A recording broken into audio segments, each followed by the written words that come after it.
Hey guys, this is a cake that I just wanted to give you a little bit of backstory on. This cake, I had spent about 20 hours building this stuff for this cake, and it has been raining for 2 straight months in Texas. And I got out to my shop one morning, and my husband had left my shop door open and had ruined all the things I had built for my cake. So I'm going to show you kind of a little bit of that before I get started on making the cake. Why it can't be saved. It melted to the napkin. I can't get it off the napkin. It's just melted into the napkin. My bottle of glue here, it had lines all on it. It had like, it looked like a lid.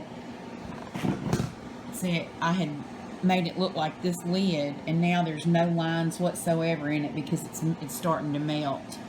The pencils, see how all there, it's all, this used to be shaped like a pencil, and look, the writing has melted into it. I won't be able to save that.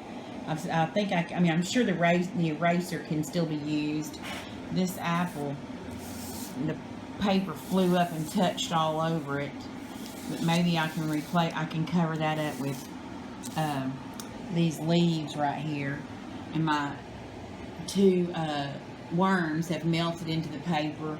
This was standing up, and look, it's melted down onto itself. Yeah, I can't use that. See, here's a whole tray of colors that I had out. This is what happens when you touch it. See, it's just liquid. You know, I can't explain it. And even if I'm able to save them, see all the detail work, like the detail of this, the colors, it's all just melted out of it. See, you can tell a little bit, those didn't melt as bad right there, but you can see like their details have melted off of them.